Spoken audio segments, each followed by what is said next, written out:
La caja llegó sin aviso, un rectángulo perfecto envuelto en un papel dorado tan brillante que parecía capturar y devolver la luz del sol de la mañana. Un lazo de seda color borgoña, ancho y suntuoso, lo coronaba con un nudo casi teatral. Debajo, un sobre blanco y pulcro llevaba mi nombre, Soledad, escrito con la caligrafía inclinada y precisa de mi hijo Mateo. Se me cortó el aliento al verla allí, apoyada contra la puerta principal como un soldado esperando órdenes. Por un instante no me moví, paralizada por el pensamiento absurdo de que abrirla podría, de alguna manera, deshacer el muro invisible y helado que nos había separado estos últimos años. Era mi cumpleaños número 69. No esperaba gran cosa. Tal vez una llamada tardía, un mensaje de texto si tenía suerte. Mateo se había vuelto un experto en el arte del silencio, un silencio que pesaba más que cualquier palabra airada, pero en lugar de eso, llegó esta caja extravagante. Chocolates, supe de inmediato por la forma, artesanales, de una marca cuyo nombre solo reconocí porque la había visto una vez, hace mucho tiempo, en la vitrina de una tienda de lujo en Polanco, un lugar al que nunca entraría. No llamó. No hubo una nota personal más allá de mi nombre en el sobre. Solo la mandó entregar. Un gesto tan impersonal como grandioso. Aún así, me dije a mí misma que no debía analizarlo demasiado. Un regalo es un regalo. Soledad, me reprendí en voz baja mientras la llevaba adentro, sintiendo su peso inesperado en mis manos. Quizás esta era su manera de tender un puente, una ofrenda de paz envuelta en oro. Con el cuidado de quien maneja una reliquia, la coloqué sobre la mesa de la cocina, la misma mesa de madera donde Ricardo y yo habíamos compartido miles de cafés y donde Mateo había hecho sus deberes de niño. Le envié un mensaje breve. Gracias por el detalle, hijo. Es precioso. Adjunté una foto de la caja, un intento torpe de mostrar mi aprecio. No hubo respuesta. El silencio de siempre. Más tarde ese día, el timbre sonó de nuevo. Era Camila, mi nuera, con mis 2 nietos, Leo y Sofía, a remolque. Traían una tarjeta hecha a mano, cubierta de huellas de dedos pintados y brillantina, que ya empezaba a esparcirse por mi suelo recién barrido. Camila se veía agotada.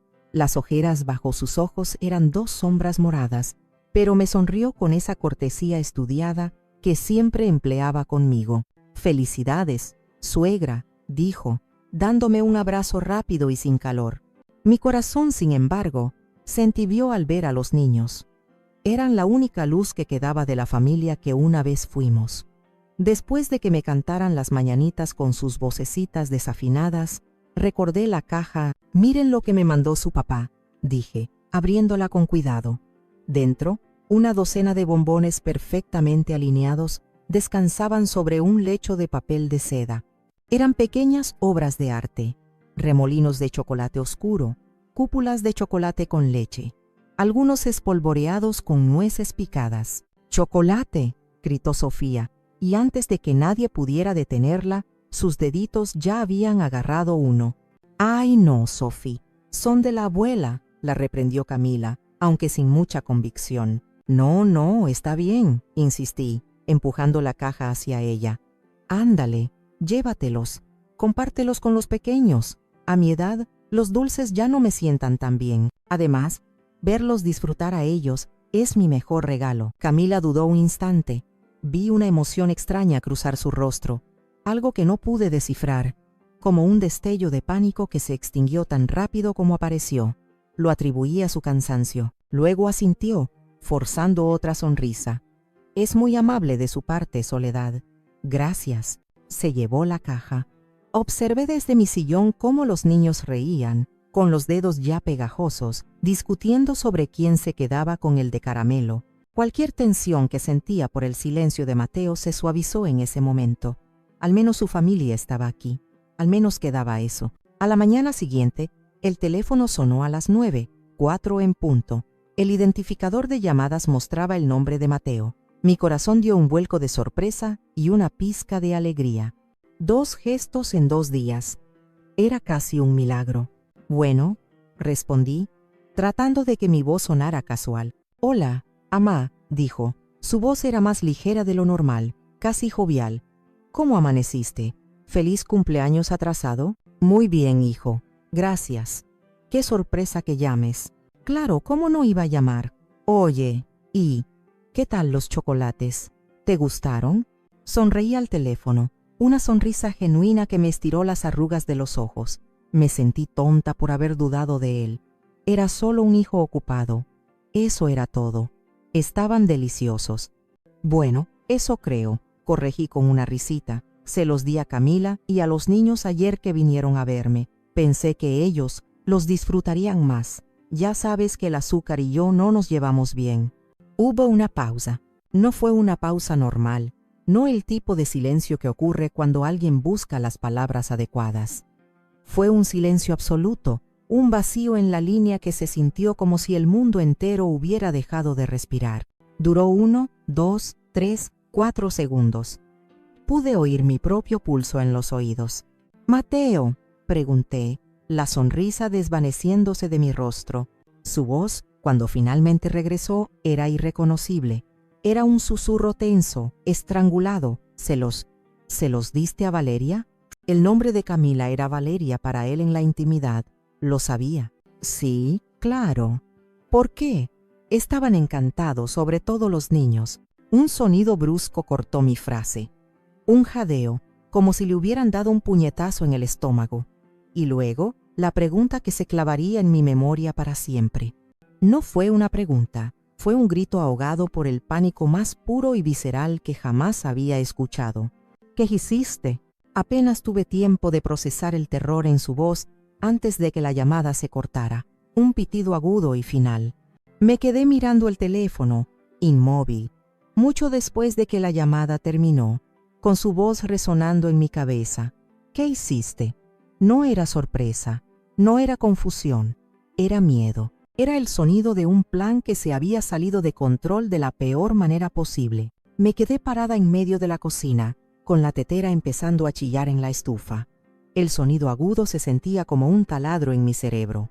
Apagué el fuego, tiré el agua caliente por el fregadero sin saber por qué, y me senté en la mesa. Entrelacé mis manos para detener su temblor. Mi mente, usualmente un remanso de pensamientos tranquilos, era un torbellino. ¿Por qué reaccionaría así? Eran solo chocolates. Caros, sí. Un regalo especial quizás. Pero para provocar pánico, para gritarme de esa manera, empecé a repasar la escena del día anterior. La mirada fugaz de Camila. ¿Era pánico lo que vi? ¿Sabía ella algo? ¿Por qué dudó antes de aceptar la caja? Las piezas no encajaban. Eran fragmentos de diferentes rompecabezas esparcidos sobre la mesa de mi vida, y por primera vez sentí la necesidad imperiosa de empezar a juntarlos. La calidez que había sentido el día anterior se había convertido en un bloque de hielo en mi estómago. Algo estaba terriblemente mal, y esa caja de chocolates dorada, que había parecido una ofrenda de paz, ahora se sentía como una advertencia, una que por desgracia había pasado por alto. El pánico en la voz de Mateo me transportó 10 años atrás, a otra cocina, la de nuestro antiguo apartamento en la colonia Roma. Era una noche de lluvia, y las gotas golpeaban el cristal de la ventana como dedos nerviosos. Mateo, que entonces apenas pasaba de los 30, estaba sentado frente a mí en la misma mesa de madera, aunque en ese entonces la madera era más joven, menos marcada por el tiempo. No lloraba, pero sus ojos estaban rojos y su rostro tenía la palidez cerosa de la desesperación. Acababa de confesarme que su primer negocio, una pequeña empresa de diseño gráfico que había iniciado con tanta fanfarronería, se había ido a la quiebra. No por mala suerte, sino por malas decisiones, por deudas de juego que había acumulado pensando que podía ganar a lo grande y demostrarle al mundo de lo que era capaz. Lo perdí todo. Amá, susurró, su voz rota. Le debo dinero a gente peligrosa. Me van a buscar. Mi Ricardo, mi difunto esposo, siempre había sido un hombre prudente. El dinero que no se gana con sudor quema las manos, Soledad, me decía. Él había trabajado toda su vida en una imprenta, con las manos manchadas de tinta pero la conciencia limpia. Habíamos criado a Mateo para que fuera honesto, trabajador. ¿En qué momento se había desviado tanto? Esa noche no lo juzgué. Solo vi a mi niño, asustado y perdido. Le preparé un té de manzanilla, el mismo remedio que usaba cuando tenía pesadillas de pequeño. Mientras él sorbía en silencio, yo fui a mi recámara. Abrí el pequeño alajero de madera que Ricardo me había regalado en nuestro 10º aniversario. Dentro, sobre un lecho de terciopelo rojo descolorido, descansaba su reloj de oro. No era ostentoso, pero era de oro macizo. Se lo habían regalado sus compañeros de la imprenta cuando se jubiló. Era su mayor tesoro. Después de su muerte, yo lo guardé como mi reliquia más sagrada. Era un pedazo de él, un recordatorio de su tiempo en la tierra, del tiempo que habíamos compartido.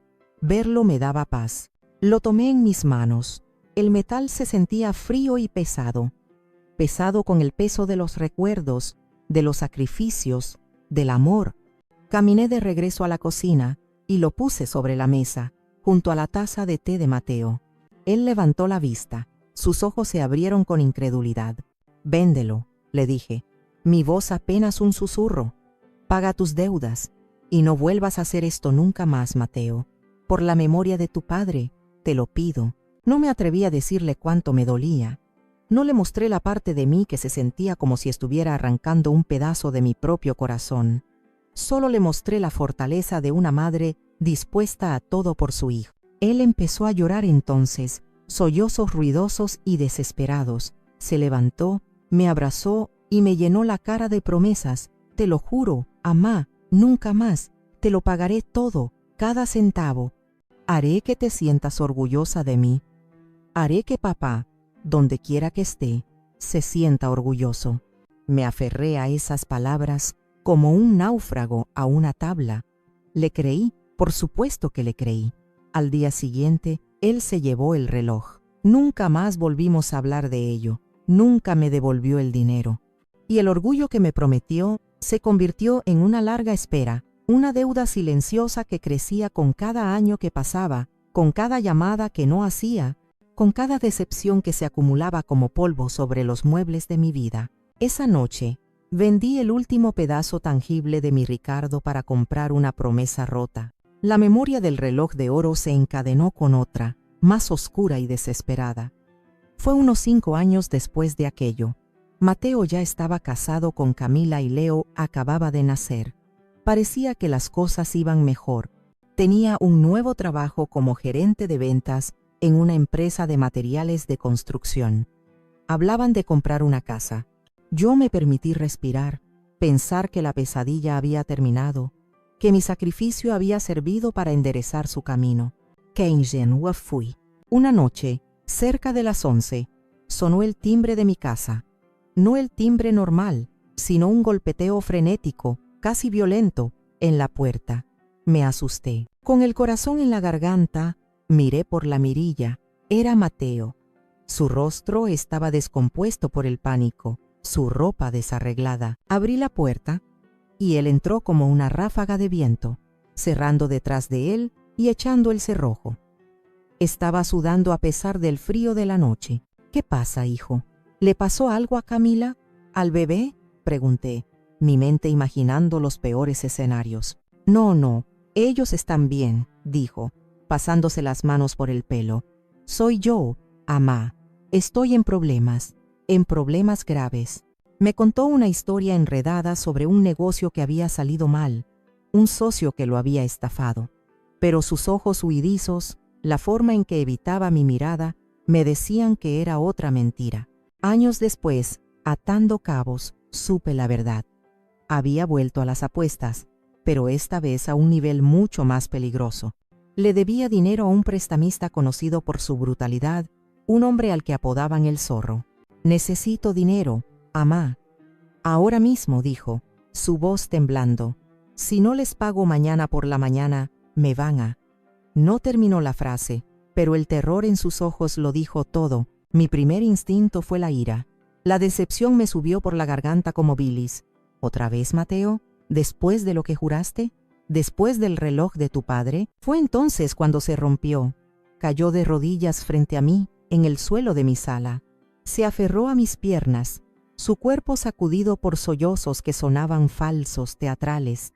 Era un hombre de casi 40 años, llorando como un niño al que han descubierto en una travesura. «Perdóname, mamá, perdóname», gemía. «Te juro por la vida de mi hijo que esta sí es la última vez. La última. Solo quiero salir de esto. Quiero ser un buen padre, un buen esposo. Ayúdame, por favor, ayúdame». Miré hacia abajo, a la cabeza de mi hijo apoyada en mis rodillas. Y no vi a un hombre adulto, a un mentiroso, a un adicto al juego. Vi al niño de 5 años que corría a mis brazos cuando se caía de la bicicleta. Vi al adolescente que me pedía consejos sobre cómo invitar a salir a una chica. Vi a mi hijo, mi único hijo. Y mi corazón de madre, ese órgano estúpido y traicionero, se ablandó una vez más. Esa noche no dormí. A la mañana siguiente, fui al banco en cuanto abrió. Saqué hasta el último centavo de la cuenta de ahorros que Ricardo y yo habíamos construido durante 40 años de trabajo. Era el dinero para mi vejez, para mis emergencias, para mi tranquilidad. Se lo di todo a Mateo en un sobremanila. Él lo tomó, me dio un beso en la frente y repitió su promesa. La última vez. Amá, te lo juro. Mientras lo veía alejarse, una parte de mí sabía que estaba cometiendo un error terrible. Una voz fría en mi interior, la voz de la prudencia de Ricardo, me susurraba que estaba alimentando a un monstruo, pero la callé. Elegí creer en la promesa. Elegí, una vez más, la esperanza sobre la evidencia. Le entregué mi futuro para salvarlo de su presente, sin darme cuenta de que solo estaba posponiendo la catástrofe y haciéndola aún más grande. Los años que siguieron a la entrega de mis ahorros no estuvieron marcados por grandes crisis, sino por una lenta y constante erosión de mi dignidad, una serie de humillaciones silenciosas que yo misma permití. Mateo y Camila se mudaron a una casa más grande en un barrio de moda, uno que claramente no podían permitirse. Mi hijo ascendió en su trabajo, o eso decía. Vestía trajes caros y conducía un coche que olía a nuevo. Para el mundo exterior, eran la imagen del éxito. Para mí, se convirtieron en una sangría constante. Comenzó de forma sutil. «Amá, ¿nos prestas tu licuadora de alta potencia? La nuestra se descompuso y queremos hacer smoothies para los niños». La licuadora nunca regresó. «Suegra, ¿le importaría si nos llevamos esa vajilla extra que tiene en el comedor? Tenemos una cena importante y no nos alcanza para comprar una nueva». La vajilla, un regalo de bodas de mis padres, desapareció para siempre. Eran préstamos que nunca se devolvían, favores que solo iban en una dirección. Empecé a sentirme como una tienda de conveniencia, un almacén de recursos para su estilo de vida. A veces, Camila venía sola con los niños. Mientras yo jugaba con ellos en el jardín, ella entraba a la casa. Más tarde, notaba que faltaba algo, un libro de arte, un pequeño adorno de plata, incluso un fajo de billetes que yo guardaba en el cajón de la cocina para emergencias. Nunca dije nada. ¿Cómo acusas a tu propia nuera de ladrona? ¿Cómo le dices a tu hijo que su esposa te está desvalijando poco a poco? Me convencí a mí misma de que lo necesitaban más que yo. Luego vinieron los comentarios, las pequeñas pullas disfrazadas de preocupación. «Mamá, deberías considerar mudarte a un lugar más pequeño», decía Mateo durante sus escasas visitas. «Esta casa es demasiado grande para ti sola, es mucho trabajo mantenerla». No decía, y podríamos venderla por una fortuna. Solo plantaba la semilla. «Últimamente andas muy olvidadiza». «Amá», comentaba, frunciendo el ceño con falsa preocupación, si yo no recordaba el nombre de un actor de moda. «Deberías ir al médico a que te revisen la memoria». Nunca mencionaba que mi memoria era perfecta para recordar las promesas que él había roto o el dinero que me debía. Solo construía una narrativa, la de una anciana senil y confundida que necesitaba que alguien más tomara las decisiones por ella. Camila participaba en el coro. «Ay, suegra, no se esfuerce tanto en el jardín. A su edad, una caída puede ser muy peligrosa». Sus palabras sonaban amables, pero sus ojos evaluaban la propiedad, el tamaño del terreno, el valor de todo lo que la rodeaba. La humillación más grande llegó el día de la madre del año pasado. Me habían prometido llevarme a comer a un restaurante elegante. Me arreglé, me puse mi mejor vestido y los esperé. Pasó la hora del almuerzo, pasó la tarde. Nadie llamó, nadie vino. Al anochecer vi en las redes sociales de Camila una foto de ellos tres, Mateo, ella y los niños, sonriendo en la playa. El pie de foto decía: un día familiar improvisado y perfecto. Se habían olvidado de mí, o, peor aún, nunca tuvieron la intención de venir. Esa noche comí sola un trozo de pan con queso, con el vestido elegante todavía puesto, y lloré. Lloré no por el restaurante, sino por la profunda y dolorosa certeza de que me había vuelto invisible. Era un cajero automático, un almacén, un estorbo conveniente. Ya no era una madre, era un recurso a punto de agotarse. Y esa comprensión fue más dolorosa que cualquier traición anterior, porque fue la que yo misma, con mi silencio y mi infinita capacidad para perdonar, había permitido que sucediera. El recuerdo de esas humillaciones se evaporó en el instante en que el teléfono volvió a sonar, apenas una hora después de la llamada de pánico de Mateo. Esta vez era Camila. Su nombre apareció en la pantalla y mi corazón se encogió, preparándose para una excusa, una mentira para encubrir a su marido. Pero lo que escuché no fue una excusa, fue el sonido del puro terror. «¡Soledad!», gritó, su voz desgarrada por el llanto. Había tanto ruido de fondo que apenas podía entenderla, sirenas lejanas, gente hablando en tonos urgentes, el llanto agudo de un niño. «De mi nieto». «Camila, ¿qué pasa? ¿Dónde estás?», pregunté poniéndome de pie de un salto. «Estamos en urgencias, en el Hospital Santa Mónica. Son los niños, Leo y Sofía». Su voz se quebró en un sollozo. «No sé qué tienen. Empezaron a vomitar sin parar hace una hora. Ahora Leo está como adormilado. No responde bien. Los médicos no saben qué es». Mi sangre se convirtió en hielo. Las piezas del rompecabezas, antes confusas, ahora encajaban con una claridad brutal y aterradora. La caja dorada, la mirada de pánico de Camila, el grito de Mateo. «¿Qué hiciste?». Él no estaba asustado por los chocolates, estaba asustado de los chocolates. «Voy para allá», dije, mi voz sonando extrañamente calmada, como si perteneciera a otra persona. No hace falta que», empezó a decir ella, probablemente por orden de Mateo. «He dicho que voy para allá», la corté, con una firmeza que ni yo misma sabía que poseía. Colgué antes de que pudiera replicar. Mi mente trabajaba a una velocidad febril. Mientras buscaba las llaves del coche y mi bolso, mis ojos se posaron en la mesita del comedor. Allí, en un pequeño plato de porcelana, estaban los 3 bombones que habían sobrado, los que los niños no se habían comido. Los miré como si fueran 3 serpientes venenosas. El miedo inicial que había sentido se estaba transformando en algo diferente, algo más duro y afilado, una ira fría y lúcida. Mi propio hijo había intentado. No me atrevía a completar el pensamiento. Era demasiado monstruoso, pero la evidencia estaba gritando en mi cabeza. Él había preparado una trampa para mí, y sus propios hijos habían caído en ella. Con manos que temblaban, pero con una determinación de acero, tomé una pequeña bolsa de plástico del cajón de la cocina. Con el cuidado de un forense recogiendo una prueba, metí los 3 bombones dentro y sellé la bolsa. Luego, la envolví en papel de aluminio y la escondí en el fondo de mi bolso, debajo de mi cartera y mis pañuelos. Conduje hasta el hospital como una autómata, obedeciendo las señales de tráfico sin verlas realmente. Mi mente era un torbellino de imágenes. Mateo de niño, sonriendo sin un diente. Mateo de rodillas, jurando cambiar. Mateo gritando por teléfono. El amor de una madre es un océano, dicen. Pero en ese momento sentí que mi océano se había congelado. En su superficie solo había una capa de hielo, dura, fría e impenetrable. Y debajo de ese hielo, la única corriente que se movía era la necesidad de saber la verdad, por horrible que fuera.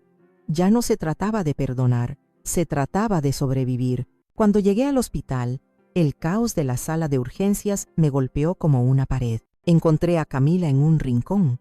acunando a Sofía mientras Leo yacía en una camilla, pálido y con una vía intravenosa en su pequeño brazo. Tenían a los dos en observación.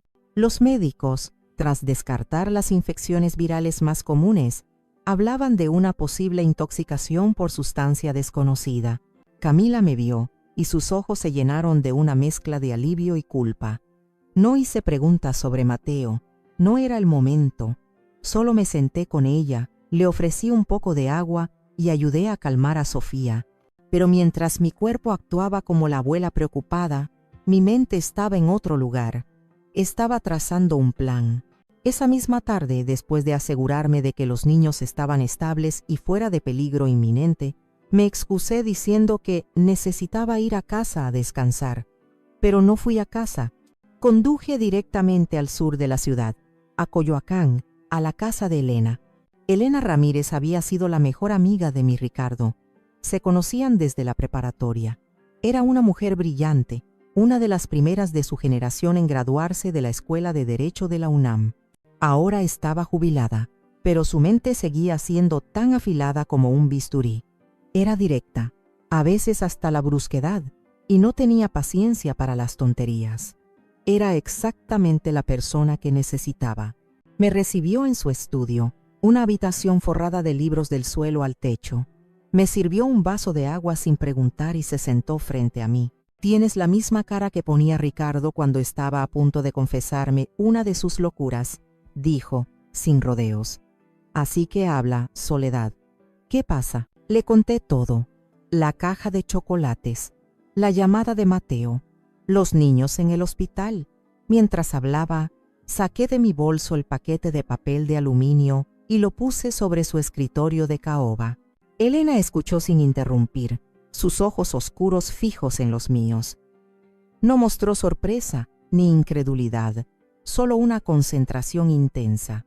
Cuando terminé, se quedó en silencio por un largo momento, tamborileando sus dedos sobre la mesa.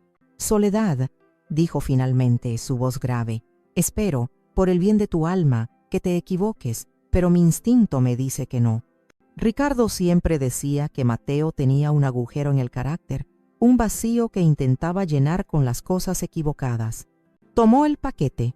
Tengo un contacto, un exalumno que dirige uno de los mejores laboratorios de toxicología de la ciudad. Es discreto y es rápido. Dame 2 días. Esos 2 días fueron los más largos de mi vida. No comí, apenas dormí.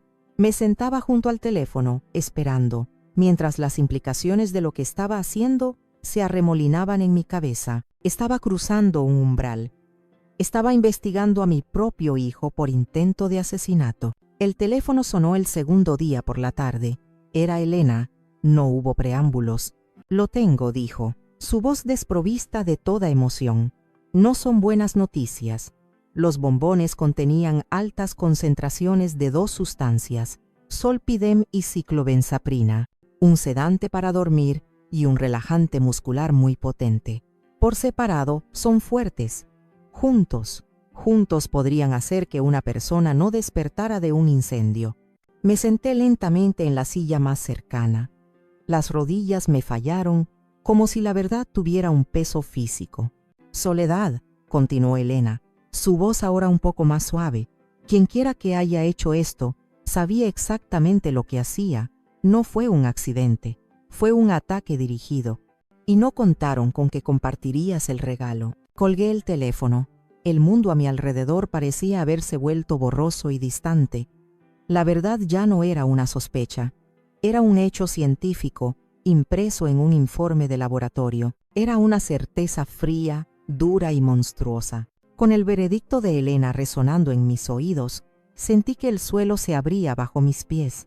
No era solo el horror de la confirmación, era el peso de mi propia ceguera, de años y años de excusas y esperanzas vanas. Me arrastré hasta mi recámara, la habitación que había compartido con Ricardo durante más de 40 años, y me detuve frente al viejo tocador de madera. Sobre él, en un marco de plata, estaba mi foto de boda. Éramos tan jóvenes, llenos de una confianza en el futuro que ahora me parecía cruelmente ingenua. Al lado, había otra foto más pequeña. Ricardo sosteniendo a un Mateo de apenas unos días de nacido. La mirada de orgullo en el rostro de mi esposo era tan intensa que casi dolía verla. Él había visto en ese bebé la continuación de todo lo bueno, la promesa de un futuro mejor. Tomé esa foto en mis manos temblorosas. Las lágrimas que había contenido durante 2 días finalmente brotaron, calientes y amargas. No eran lágrimas de tristeza, sino de una rabia y una vergüenza tan profundas que me quemaban por dentro. Mira, Ricardo, susurré a la imagen sonriente de mi difunto esposo, mi voz rota por los sollozos. Mira en lo que lo convertí, mira en lo que se ha convertido nuestro hijo. Fracasé, mi amor, te falé a ti y lo falé a él. Me abracé a la foto y lloré como no lo había hecho desde su funeral. Lloré por el niño inocente que se había perdido en algún punto del camino. Lloré por el hombre bueno que fue mi esposo y que no merecía esta mancha en su legado. Pero sobre todo, lloré por mí, por mi estupidez, por mi amor incondicional que se había convertido en una enfermedad, una que había permitido que un monstruo creciera en mi propio jardín, alimentado por mis sacrificios y mi silencio. Me quedé allí, en el suelo frío de la recámara, hasta que no me quedaron más lágrimas. El dolor, al vaciarse, dejó un espacio hueco y helado, y en ese vacío, algo nuevo comenzó a crecer. No era esperanza, era resolución, una resolución tan dura y fría como el acero. Me levanté, me lavé la cara con agua fría, mirando mi reflejo en el espejo del baño. Vi a una anciana con los ojos hinchados y el rostro surcado de arrugas. Pero por primera vez en mucho tiempo, vi también una chispa de la mujer que solía ser. La mujer que había levantado un negocio de costura de la nada, la que había negociado con proveedores y manejado las finanzas, la que había criado a un hijo sola después de la muerte prematura de Ricardo. Esa mujer no era una víctima, era una luchadora. El amor que sentía por Mateo, ese amor oceánico e incondicional, no había desaparecido, se había transformado, se había convertido en veneno, un veneno que ahora corría por mis venas y me daba una fuerza terrible, la fuerza para hacer lo que tenía que hacer. Regresé al estudio, a la pequeña habitación donde guardaba los papeles importantes. Abrí un viejo archivador y saqué una carpeta polvorienta con la etiqueta Mateo personal. Dentro estaban los restos de una vida de mentiras, copias de solicitudes de préstamos que yo había avalado, planes de negocio a medio terminar, cartas de bancos, y en el fondo, encontré lo que mi memoria, de repente lúcida y precisa, me había estado susurrando. Una copia de mi póliza de seguro de vida. No recordaba haberla actualizado. La abrí, y allí estaba, en blanco y negro, beneficiario único, Mateo Morales. La póliza había sido contratada hacía 2 años, el mismo período en que sus comentarios sobre mi mala memoria habían comenzado. Ya no había dudas, solo un camino por delante, y lo iba a recorrer hasta el final. Armada con la certeza del informe del laboratorio y la inquietante revelación de la póliza de seguro, llamé a Elena de nuevo. Le conté mi descubrimiento. Hubo un silencio en la línea, seguido de un suspiro cargado de resignación. «Sabía que había algo más», dijo Elena, su voz sonando como el acero. «Un intento de asesinato por sí solo es arriesgado. Necesitaba un motivo claro y un plan de contingencia. Soledad, esto es más grande de lo que pensábamos. Déjame hacer unas llamadas. No hables con Mateo. No hagas nada hasta que yo te avise». Confié en ella. Elena no era solo una abogada, era una estratega, una jugadora de ajedrez que veía el tablero completo mientras los demás solo veían las piezas. Mientras ella movía sus hilos en el mundo legal, yo me dediqué a buscar en el mío, el mundo de los recuerdos y los papeles viejos. Revisé cajas de documentos que no había tocado en años. Estados de cuenta bancarios, recibos de impuestos, informes médicos. Fue en una carpeta de informes del hospital donde encontré algo que me heló la sangre por segunda vez. Un alta de urgencias de hacía 3 años. El diagnóstico preliminar, posible intoxicación alimentaria severa. Lo recordé al instante. Había sido la noche de la supuesta cena de reconciliación de Mateo. Después de una de nuestras discusiones, apareció en mi casa con recipientes de comida para llevar de un restaurante caro. «Para que no cocines», Amá, había dicho con una sonrisa encantadora, para que hablemos tranquilos. Recordé el sabor de la pasta. Había algo extraño, un regusto amargo que atribuía a una especia exótica. Solo comí unos pocos bocados. Me sentí mal casi de inmediato.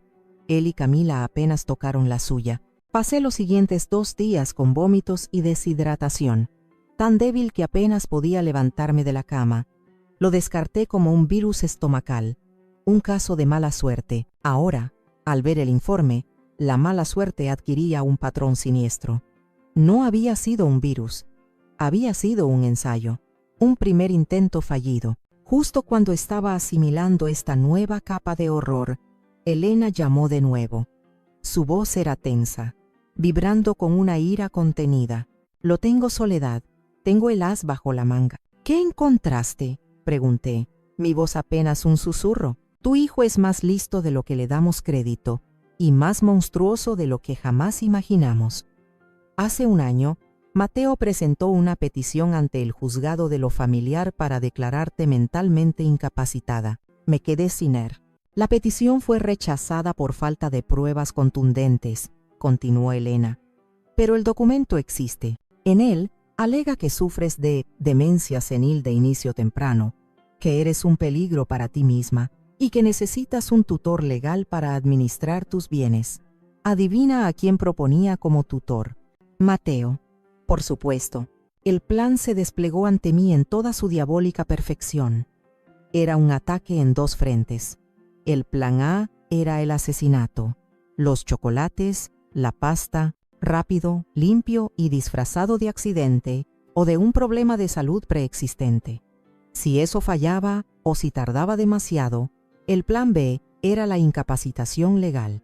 Me despojaría de mi mente, de mi voluntad, de mi casa y de mi dinero, encerrándome en vida en un asilo mientras él disfrutaba de mi patrimonio. Estaba construyendo una historia. Soledad, concluyó Elena, su voz dura como el granito. La historia de una anciana confundida que un día, por accidente, toma demasiadas pastillas o se atraganta con un dulce. Nadie lo cuestionaría. Él heredaría todo como el hijo devoto y preocupado que se había hecho cargo de su madre enferma. Colgué el teléfono y me quedé mirando la pared. Ya no sentía miedo, ni siquiera sentía ira, solo un vacío inmenso y una claridad absoluta. Estaba luchando no solo por mi vida, sino por mi nombre, por mi historia, por el derecho a ser la autora de mi propio capítulo final. Y el monstruo que había creado no iba a escribirlo por mí. Con todas las piezas del rompecabezas sobre la mesa, la primera reacción de cualquier otra persona habría sido la confrontación inmediata, un torbellino de gritos, acusaciones y lágrimas. Pero en mí, algo diferente se había sentado. Era la calma que precede a la tormenta, una quietud profunda y peligrosa. Me encontré caminando hacia el pequeño cuarto de costura al fondo de la casa, un lugar que no había usado en años. El olor a tela guardada y aceite de máquina llenaba el aire. Mi vieja máquina de coser Singer, una reliquia de pedal que había sido de mi madre, estaba cubierta por una lona. La descubrí. El metal negro y frío brillaba débilmente bajo la luz del foco. Pasé mis dedos por la rueda, por la aguja, por las intrincadas decoraciones doradas. Esta máquina había sido mi sustento durante años. Después de que Ricardo murió, abrí un pequeño taller de costura en casa. Hacía arreglos, vestidos de quinceañera, trajes de primera comunión. Mi mundo se convirtió en un universo de patrones de papel, hilos de colores, el zumbido constante del pedal y la precisión milimétrica de la aguja. Ser costurera me había enseñado algo más que un oficio. Me había enseñado la paciencia. Me había enseñado que no se puede apresurar un trabajo bien hecho. Hay que medir 2 veces antes de cortar una. Hay que hilvanar antes de coser la costura final. Hay que seguir el patrón con cuidado, uniendo cada pieza en el orden correcto hasta que los fragmentos de tela sin forma se convierten en una prenda completa y coherente. Mirando la máquina, lo entendí. Mi venganza, mi justicia, no sería un arrebato de furia, sería una obra de costura, metódica, precisa, sin un solo hilo suelto. Tenía las piezas. El informe del laboratorio era el patrón. La póliza de seguro y la petición de incapacidad eran las telas principales, los recuerdos de mis sacrificios, el reloj de Ricardo, mis ahorros, eran los hilos que unirían toda la historia, y la confesión de Mateo sería la costura final, la que haría que toda la estructura fuera inquebrantable. Con esta nueva claridad, me senté en mi escritorio y empecé a trabajar, ya no como una madre desconsolada, sino como la costurera experta que siempre había sido. Hice una lista, escribí una cronología de los hechos, ordené los documentos que había encontrado, fotocopié todo. Llamé a Elena.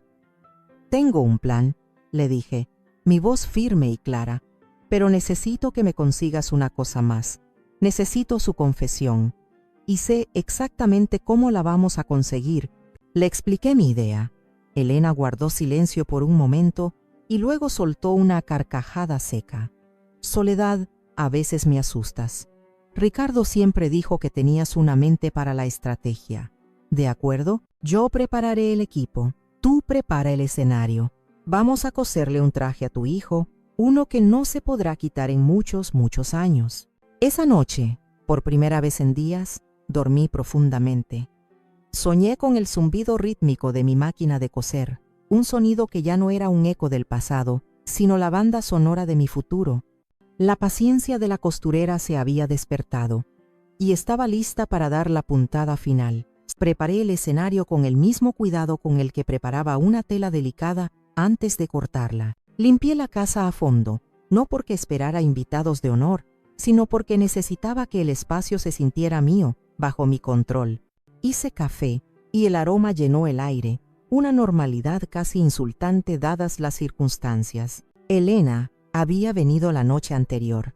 Me trajo una grabadora digital, un dispositivo minúsculo, no más grande que un terrón de azúcar. «Pégala debajo de la mesa, justo en el borde, apuntando hacia la silla donde se sentará él», me instruyó. «Solo tienes que presionar este botón para empezar a grabar. La batería dura 8 horas, más que suficiente». Practicamos un par de veces hasta que me sentí segura. El pequeño aparato se sentía frío y pesado en mi mano. Un pequeño corazón de metal para una operación sin corazón. Cuando todo estuvo listo, tomé el teléfono y marqué el número de Mateo. Mi pulso estaba firme. «Hijo», dije cuando contestó, mi voz cuidadosamente calibrada para sonar cansada, resignada, un poco triste. «He estado pensando mucho. Y creo que tienes razón. Esta casa es demasiado grande para mí. Estoy vieja. Quizás es hora de hacer algunos cambios». Hubo un silencio expectante en la otra línea. Podía casi oír las ruedas girando en su cabeza. «Quiero hablar contigo sobre poner la casa a tu nombre», continué, dejando que mi voz se quebrara ligeramente al final. «Para que tú y Camila y los niños estén seguros. Para que yo esté tranquila». «¿Amá? ¿Estás hablando en serio?». Su voz estaba llena de una incredulidad mal disimulada, la de un ladrón que encuentra la caja fuerte abierta. «Completamente en serio. ¿Puedes venir esta tarde? Para que hablemos de los detalles». «Claro, amá, claro que sí. Estaré allí en 1 hora». Colgó rápidamente antes de que pudiera arrepentirme. 1 hora después, puntual por primera vez en su vida, Mateo entró en la casa. Traía una sonrisa radiante, la sonrisa de un ganador. Me dio un abrazo, un gesto que ahora me revolvía el estómago, y se sentó exactamente donde yo quería, en la silla frente a la mía, al otro lado de la mesa de la cocina. «Huele a café», dijo, frotándose las manos. «¡Qué bien!». Le serví una taza, mis manos firmes. Me senté y lo observé mientras le ponía 2 cucharadas de azúcar. Lo observé mientras revolvía el café, mientras miraba alrededor de la cocina con ojos de propietario, probablemente ya decidiendo qué paredes derribar. «Entonces, amá», dijo, inclinándose hacia adelante con entusiasmo, «me decías». Dejé que hablara.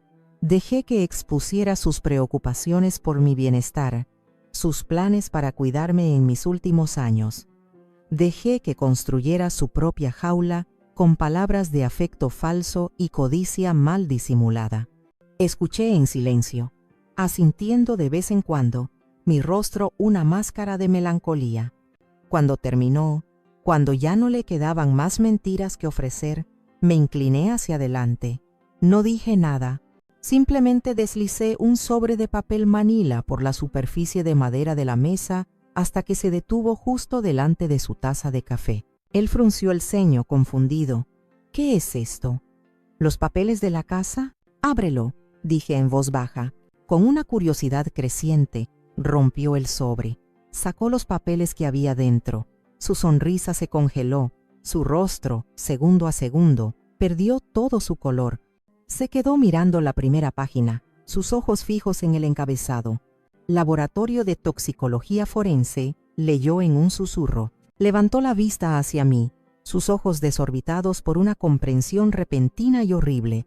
La trampa estaba servida, y él acababa de morder el cebo. La cara de Mateo era un lienzo de emociones que cambiaban a cámara rápida. Primero la confusión, luego la incredulidad, y finalmente el pánico puro y desnudo que yo había escuchado por teléfono. Sus manos temblaban tanto que el papel del informe crujía. No entiendo, balbuceó, aunque sus ojos decían que entendía perfectamente. Creo que sí entiendes, Mateo, dije, mi voz tan fría y calmada que me sorprendió a mí misma. Sigue leyendo. Es muy interesante. Pasó las páginas con dedos torpes. Vio las tablas con los nombres de las sustancias, Zolpidem, ciclobenzaprina. Vio las conclusiones del químico forense. Cuando terminó, dejó caer los papeles sobre la mesa como si le quemaran.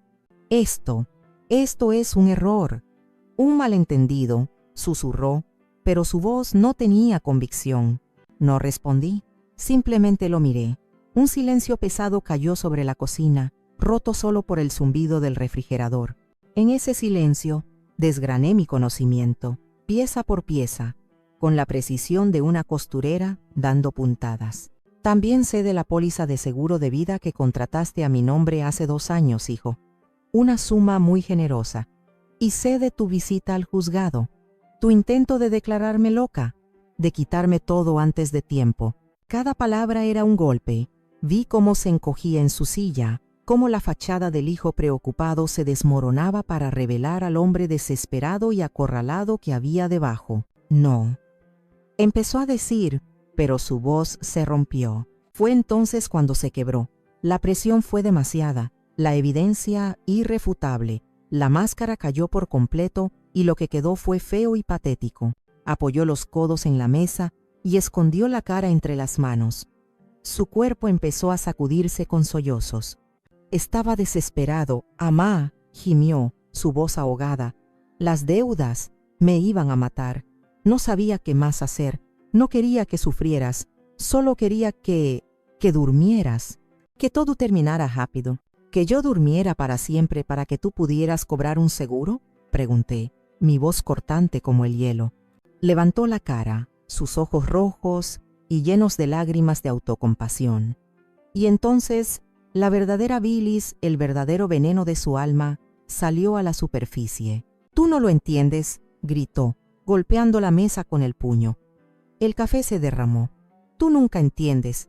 Toda mi vida ha sido así, intentando estar a la altura de él, del gran Ricardo Morales, el hombre perfecto». Se puso de pie, caminando de un lado a otro de la cocina como un animal enjaulado.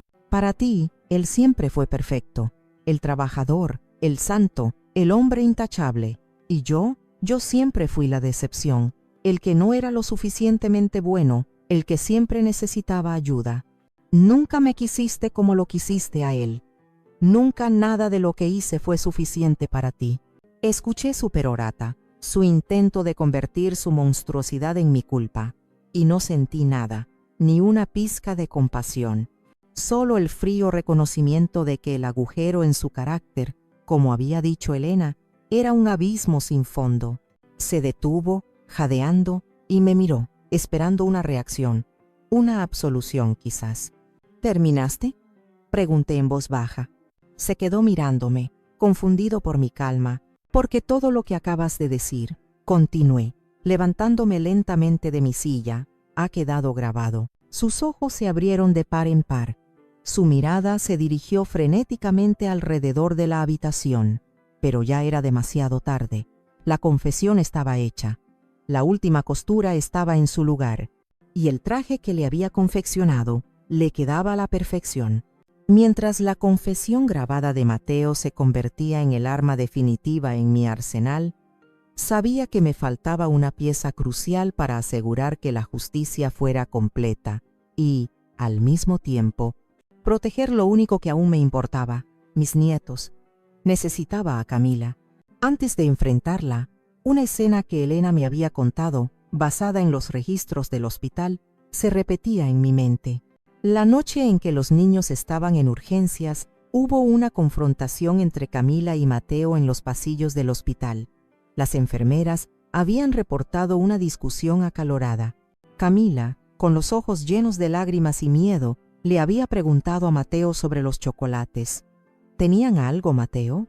Dime la verdad. Él, en lugar de consolarla, la había acorralado contra la pared, su voz un siseo amenazante. Cállate, no sabes nada. Si abres la boca te arrepentirás, pensarás en tus hijos. La había manipulado y amenazado, usando a sus propios hijos como escudo. Esa escena me demostró que Camila estaba atrapada, aterrorizada, pero que en el fondo su instinto de madre estaba luchando por salir. La llamé y le pedí que viniera a casa. ¿A solas, Camila? Necesitamos hablar. Su voz al otro lado de la línea era un hilo de miedo, pero aceptó. Llegó esa tarde. Se veía más delgada, más frágil que nunca. Se sentó en el mismo sillón donde tantas veces la había visto sonreír falsamente. Hoy no había sonrisas. No le ofrecí café. Fui directa al grano. Puse una pequeña pila de documentos sobre la mesa de centro entre nosotras. Una copia del informe del laboratorio y una transcripción de la confesión de Mateo que Elena había preparado. Léelo, le di Jean Vaubaja. Sus manos temblaban mientras tomaba los papeles. Leí en su rostro el mismo horror que había sentido yo, pero multiplicado por la culpa. Cuando leyó la parte en que Mateo gritaba sobre el seguro y su resentimiento, un sollozo se escapó de su garganta.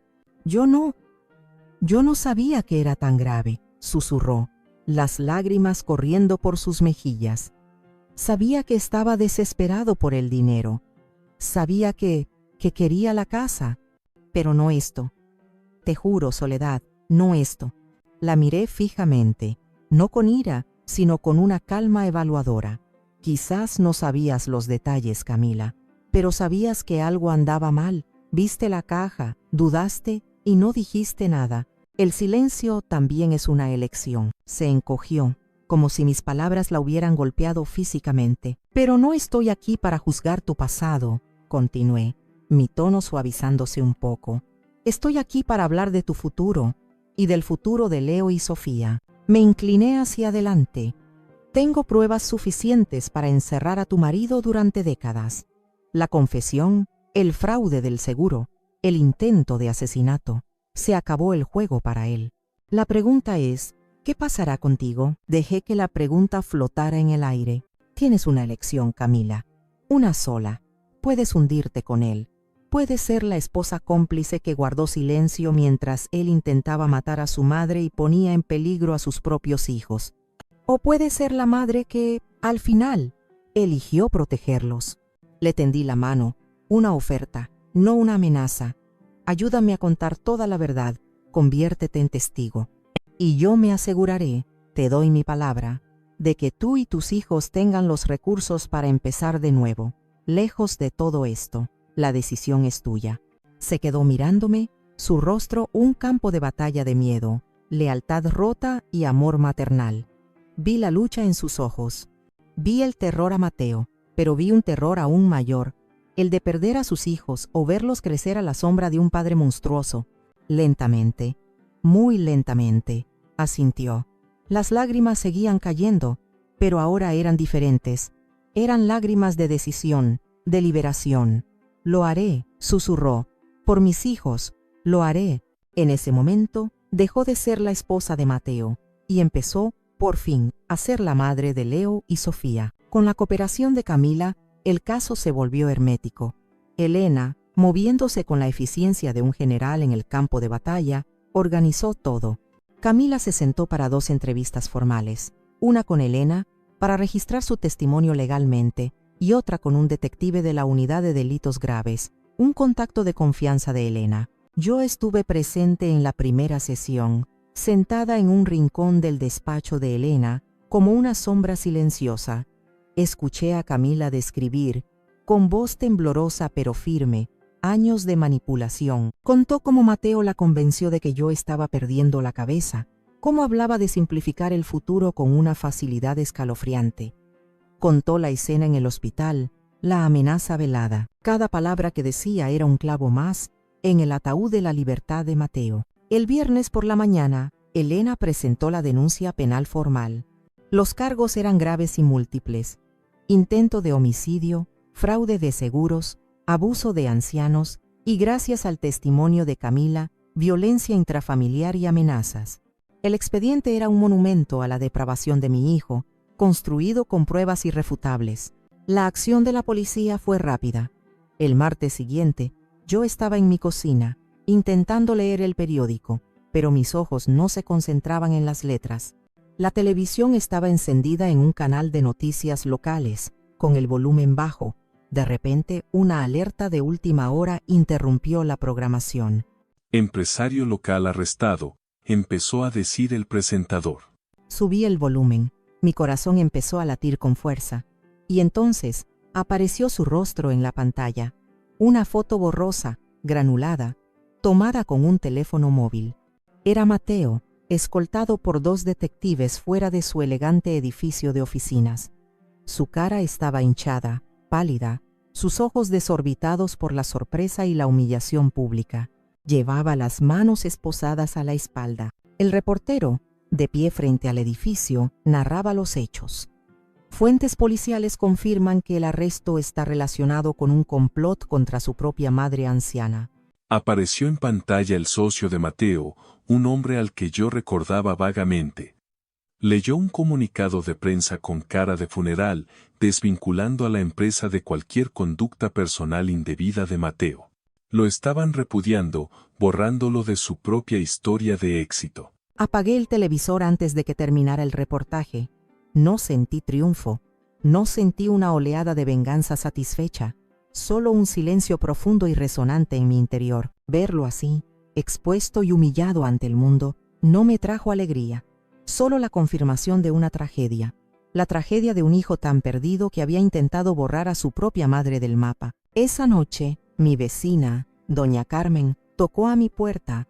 La mujer que había sido los ojos y oídos del barrio durante 30 años, me trajo un plato de sopa caliente. Lo vi en las noticias. Soledad, dijo en voz baja, sus ojos curiosos llenos de una compasión genuina. No me lo puedo creer. Hizo una pausa y luego añadió, casi en un susurro. Bueno, en realidad, un poco sí. Yo sabía que ese muchacho no andaba en buenos pasos, siempre con prisas, siempre con esa cara de preocupación. Asentí, aceptando la sopa. Gracias, Carmen. No necesitaba decir más. La justicia tiene un precio, y parte de ese precio es que la verdad, una vez liberada, ya no te pertenece solo a ti, le pertenece al mundo. Y el mundo, a su manera, siempre acaba por saber. Una semana después del arresto de Mateo, Elena me llamó. Es hora, Soledad, es hora de dar la puntada final. Nos reunimos en una notaría del centro, un lugar solemne con muebles oscuros y olor a papel viejo y cera para pulir. El notario, un hombre mayor amigo de Elena, nos recibió con una seriedad respetuosa.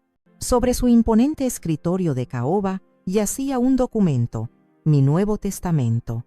Elena lo había redactado siguiendo mis instrucciones al pie de la letra. Era un documento simple, preciso y brutal en su claridad.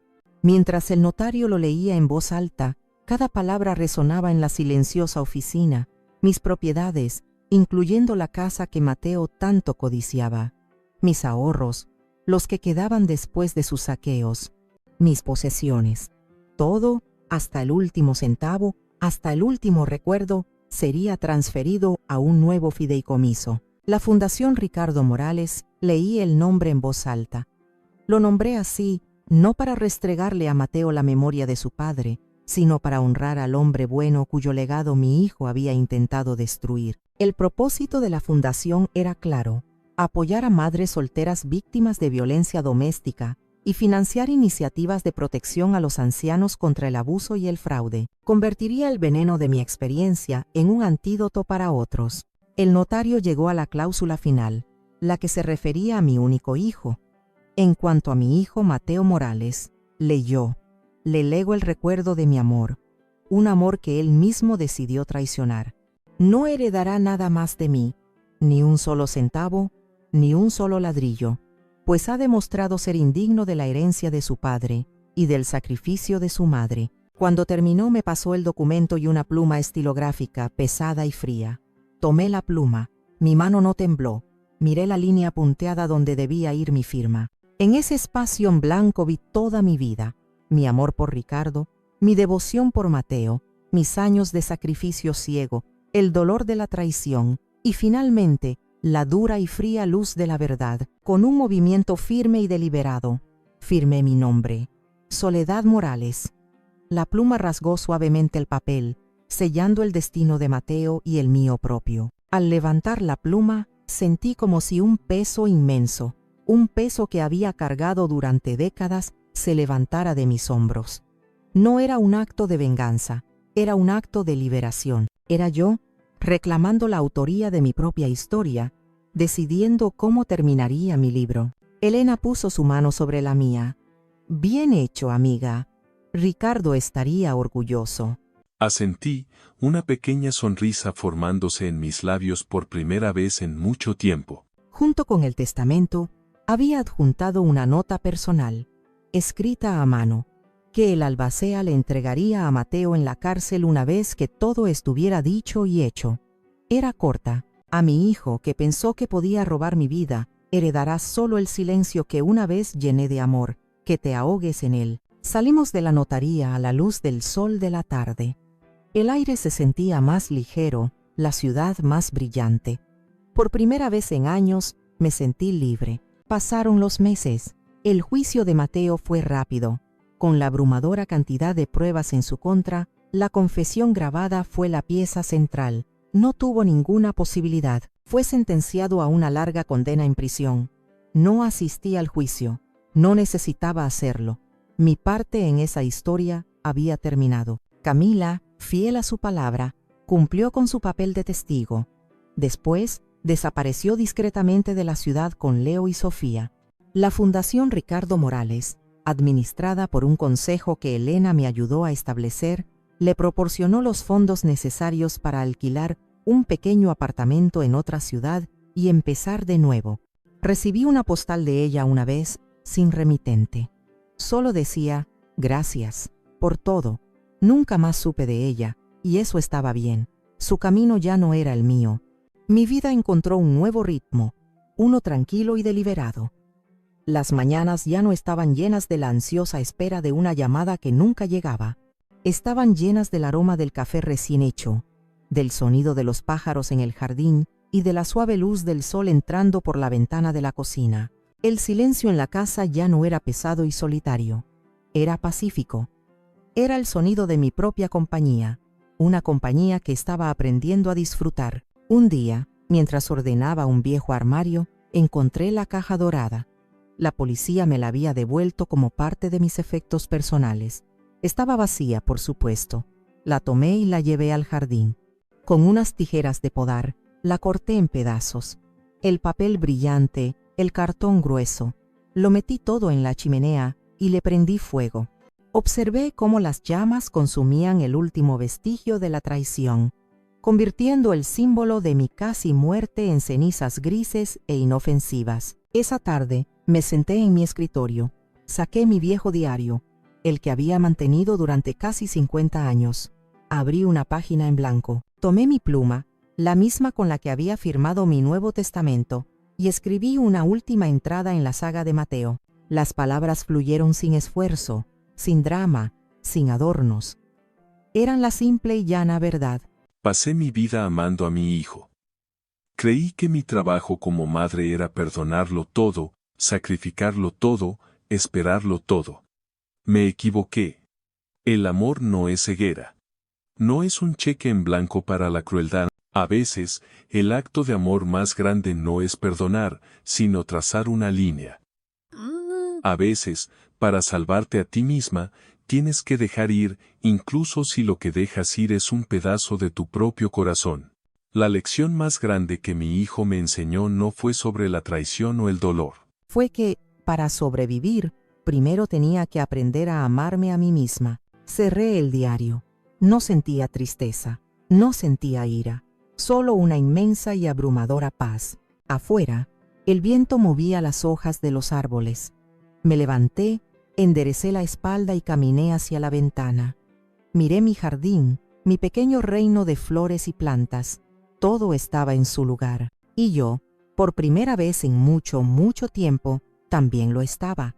El sabor en mi boca ya no era amargo, era el sabor de la paz. Y era, después de todo, bastante dulce.